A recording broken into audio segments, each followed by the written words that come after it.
नमस्कार दोस्तों, जय हिंद। मैं हूं भाग्यराज। आप सभी का स्वागत करता हूं मेरे अपने यूट्यूब चैनल भाग्यराज सर में। तो इस वीडियो में मैं आपसे सबसे पहले तो फर्स्ट वीडियो के लिए माफी मांगना चाहता हूं, क्योंकि भाई मुझे आइडिया नहीं था कि कितना बोर्ड में कितना छोटा लिखा जाए और कितना बड़ा लिखा जाए। तो उस चीजों में बहुत सारे स्टूडेंट को वो फॉन्ट नहीं दिख रहा था, बट आप जूम करके देखेंगे तो आपको दिख जाएगा। लेकिन अब मैं थोड़ा सा बड़ा लिखा हूँ ताकि आपको पूरा चीजें समझ आए, ठीक है ना। तो पहले वीडियो में हमने हरियाणा के बारे में बात किया था, दूसरा वीडियो आज आपको मिल जाएगा तेलंगाना के बारे में, और थर्ड हम लोग क्या कर रहे हैं, उत्तराखंड के बारे में पढ़ेंगे। तो अब तक अगर आपने मेरा चैनल सब्सक्राइब नहीं किया है तो प्लीज सब्सक्राइब कर लीजिए, क्योंकि हम इस चैनल में सारे रेलवे और एसएससी के पूरे क्वेश्चंस को करेंगे। अभी हम करंट अफेयर्स को टारगेट कर रहे हैं, फिर कल आपको वीडियो आएगा जिसमें मैथ्स और रीजनिंग के 20-20 क्वेश्चन को मैं समझाते जाऊंगा टॉपिक वाइज पूरा, वो भी डिटेल एनालिसिस करेंगे, ठीक है ना। तो आज बिना किसी देरी के स्टार्ट करते हैं भाई उत्तराखंड के बारे में। तो उत्तराखंड सबसे पहले क्या है भाई, उत्तराखंड का कैपिटल क्या है, देहरादून। उत्तराखंड का सीएम कौन है, पुष्कर सिंह धामी। और उत्तराखंड के गवर्नर कौन है भाई, तो गवर्नर है गुरमीत सिंह जी, ठीक है ना। उत्तराखंड में लोकसभा सीट कितनी है भाई, 5, और राज्यसभा सीट कितनी है, 3। आपको मालूम है लोकसभा सीट राज्यसभा सीट क्या होता है ना। ये लोकसभा सीट ही क्या करते हैं, सांसद बन के जाते हैं और पीएम का चुनाव करते हैं, ठीक है ना। तो उत्तराखंड ने अभी हाल ही में जो रिसेंटली डेवलपमेंट किया है वो क्या क्या किया है इसके बारे में देखते हैं। तो सबसे पहले उत्तराखंड ने लगाया था सकल पर्यावरण उत्पाद सूचकांक, इसको बोलते हैं भाई जीईपी, ठीक है ना, ग्रॉस इकोसिस्टम प्रोडक्ट। इसका मतलब है भाई, ये सकल सूचकांक प्रोडक्ट का मतलब है पारिस्थितिक तंत्र से जो भी अपने को बेनिफिट होता है ना, उसी के बारे में जानकारी देता है ये जीईपी। तो इसका क्या करते हैं भाई, सूचकांक का शुभारंभ किया है कौन, उत्तराखंड ने, ठीक है ना। दूसरा नंबर, पहला पक्षी गैलरी भी यहाँ पर क्या किया है भाई, उत्तराखंड ने लॉन्च किया है। पहला पक्षी गैलरी का मीनिंग है कि जितने भी लुप्त प्राय पक्षी है, चाहे जो लुप्त होने की कगार पे है, सारे को क्या कर रहे हैं, संरक्षित करने के लिए उत्तराखंड सरकार क्या कर रही है, एक जागरूकता अभियान चला रही है, जिसे पक्षी गैलरी कहते हैं। चित्र में आप देख सकते हैं कि भाई पक्षी गैलरी कैसा दिख रहा है, ठीक है ना। सारे का मैं चित्र लगा दूंगा, सबका चित्र दिख सकते हैं, ठीक है। जोशी मठ का नाम बदल के ज्योति मठ कर दिया गया है, ये इंपॉर्टेंट है सर, देखिएगा। ज्योति मठ का, जोशी मठ का नाम बदलकर ज्योति मठ कर दिया है। हिमालयन बास्केट लॉन्च किया गया है भाई, हिमालयन बास्केट आप चित्र में देख सकते हैं। हिमालयन बास्केट क्या है, ये क्या है भाई, एक प्रकार के खाद्य सामग्रियों को क्या करना है, बढ़ावा देना का रहता है, ठीक है ना। समान नागरिक संहिता को लागू करने वाला उत्तराखंड राज्य का पहला राज्य बना है भाई।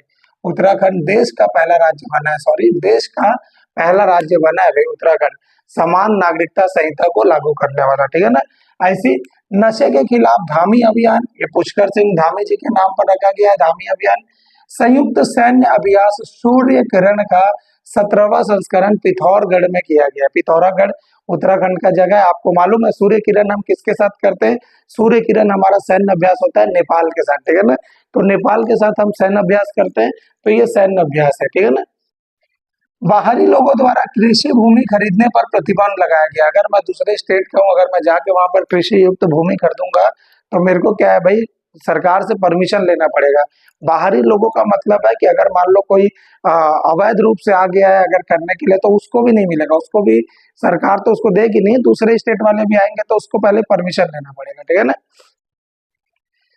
ये बहुत इंपॉर्टेंट है भाई, ये वाला पॉइंट बहुत इंपॉर्टेंट है। इसमें बन रहा है भाई फूलदेही त्योहार, हरेला पर्व, गंगा दशहरा और काले कौआ। ये काले कौआ एसएससी में पूछा हुआ है भैया ना, काले कौआ त्योहार, या इसी को बोलते हैं भाई घुघुटिया, ठीक है ना। तो ये त्योहार कहाँ मनाया जाता है, तो उत्तराखंड में मनाया जाता है। ऐसे तो उत्तराखंड में 15-16 त्योहार मनाए जाते हैं, बट उनमें से कुछ ही इंपॉर्टेंट है जिसको हम लोग को पढ़ना है, ठीक है ना।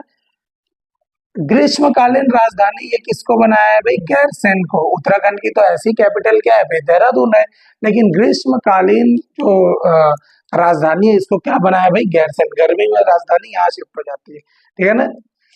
धामों की नगरी भी बोलते हैं भाई उत्तराखंड को, जो छोटे धाम है, जैसे आपको मालूम है केदारनाथ, बद्रीनाथ, गंगोत्री, यमुनोत्री, ये सारे को क्या बोलते हैं भाई, छोटे धाम बोलते हैं। तो इस जगह पे मंदाकिनी, केदारनाथ जो है ना, पूछता है केदारनाथ किस जगह पर है भाई, मंदाकिनी नदी के किनारे स्थित है। बद्रीनाथ कहाँ पर है, अलकनंदा नदी के किनारे स्थित है। गंगोत्री किसके लिए फेमस है भाई, गंगा नदी निकलता है, ये ग्लेशियर है भाई, यहाँ पे पूजा करते हैं। यमुनोत्री ग्लेशियर है, यहाँ से यमुना रिवर का क्या होता है भाई, उद्गम होता है। जब नदी पढ़ेंगे तो इसको पूरा विस्तार से बताऊंगा, पूरा का पूरा अच्छे से, ठीक है ना। अभी बस उत्तराखंड के बारे में देख लेते हैं, ठीक है ना। उत्तराखंड में कौन से जीआई टैग है भाई, उत्तराखंड में जीआई टैग कौन कौन से हैं, तो इसके लाल चावल को, रेड राइस, नैनीताल कैंडल, वहां पे नैनीताल में कैंडल्स मिलते हैं जो उत्तराखंड वाले ही बनाते हैं, उसको जीआई टैग मिला हुआ है, ठीक है ना। और एक है भाई बिच्छू ब्यूटी फैब्रिक, ये बिच्छू ब्यूटी फैब्रिक क्या है, बिच्छू के ऐसे बोलते हैं भाई, बिच्छू के चाहे डंक हो सकता है, चाहे बिच्छू के ही रिलेटेड कुछ आइटम है जिससे क्या करते हैं भाई, फैब्रिक मटेरियल मतलब चादर हो सकता है, कपड़े बनाए जाते हैं। ये क्या होता है, गर्मी में आपको त्वचा के साथ इको फ्रेंडली टाइप का रहता है भाई, जैसे गर्मी में आपको बहुत ज्यादा गर्मी नहीं लगेगा, ठंडी में बहुत ज्यादा ठंडी नहीं लगेगा, ऐसे करके ये फैब्रिक के द्वारा ही लोग बनाते हैं। तो इसको भी जीआई टैग मिला हुआ है। काला बाग जो है उसको भी जीआई टैग मिला हुआ है। और बेरीनाग चाय, उत्तराखंड भी कड़क चाय के लिए फेमस है, आपको मालूम है। तो उत्तराखंड में भी बेरीनाग चाय जो है ये क्या है, बेरीनाग जगह है, वहीं का चाय क्या है भाई, यहाँ पे बहुत फेमस है, ठीक है ना। उत्तराखंड में कौन कौन से नेशनल पार्क है भाई, उत्तराखंड में नेशनल पार्क कौन कौन से हैं, तो उत्तराखंड में नेशनल पार्क है जिम कॉर्बेट नेशनल पार्क, बहुत इंपॉर्टेंट है भाई। ये पूरे इंडिया का सबसे पुराना नेशनल पार्क है। कब बना था भाई, तो ये 1936 में बना हुआ है, ठीक है ना ये। और ये पूछता है भाई सबसे पुराना नेशनल पार्क है तो इसका पुराना नाम क्या है, तो इसका पुराना नाम आजादी से पहले क्या है भाई, तो इसका पुराना नाम हैली नेशनल पार्क है, ठीक है ना। हैली नेशनल पार्क इसका नाम है भाई। और इस जगह पे जिम कॉर्बेट पार्क के बीच में से एक नदी होके जाती है, और बार बार पूछता है भाई ये कौन सी रिवर है, तो इस रिवर का नाम है राम गंगा, ठीक है ना। तो राम गंगा रिवर यहाँ से होके बहती है, ठीक है। उसके बाद दूसरा है भाई Nanda Devi national park, Gangotri national park, और फूलों की घाटी भाई, ये फूलों की घाटी और नंदा देवी ये दोनों के दोनों वर्ल्ड हेरिटेज साइट में आते हैं भाई, विश्व विरासत धरोहर जो वो है ना, यूनाइटेड नेशन चलाता है, तो उसी में यूनाइटेड नेशन में यूनेस्को के साइट में ये आपको मिलेगा भाई, नंदा देवी और फूलों की घाटी, ठीक है ना। फिर उसके बाद है राजा जी नेशनल पार्क, ये भी उत्तराखंड में ही है, ठीक है ना। इसमें कौन कौन सी रिवर्स है भाई, क्योंकि आपको मालूम है उत्तराखंड क्या है, पूरे हिमालय में बसा हुआ है, हिमालय, मिडिल हिमालय, शिवालिक, सारे जगहों पर उत्तराखंड का वास है। तो उस जगह पर क्या होगा भाई, हिमालय से बहुत सारी नदियों का उद्गम होता है। तो ऐसे उत्तराखंड में छोटी बड़ी नदियों की संख्या 25 है भाई, बट हमको सारे 25 को याद नहीं रखना है, हमको फेमस फेमस नदी याद रखना है। जैसे भाई अलकनंदा हो गया, भागीरथी हो गया, गंगा, यमुना, मंदाकिनी, पिंडार, धौली गंगा, राम गंगा और भील गंगा, ये सारे वो नदी है जो अलकनंदा में मुख्यतः रूप से बहती है, ठीक है ना। डैम कौन कौन से है भाई, तो टेहरी डैम भारत का सबसे ऊंचा डैम है भाई, टेहरी डैम। उसके बाद मनेरी dam, Lakeshwar dam, Baigul dam और भीमताल डैम, ये भीमताल जगह का नाम है, वहीं पे डैम है इसलिए उसको क्या कर दिया, भीमताल डैम बोलते हैं, ठीक है ना।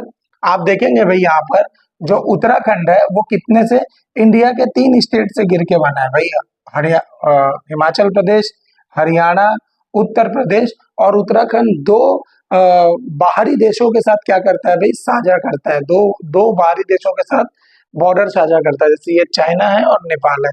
यही नेपाल के पास ही, उत्तराखंड नेपाल के पास ही एक जगह है पिथौरागढ़, जहां पर हमारा सूर्य किरण अभ्यास हुआ है, ठीक है ना।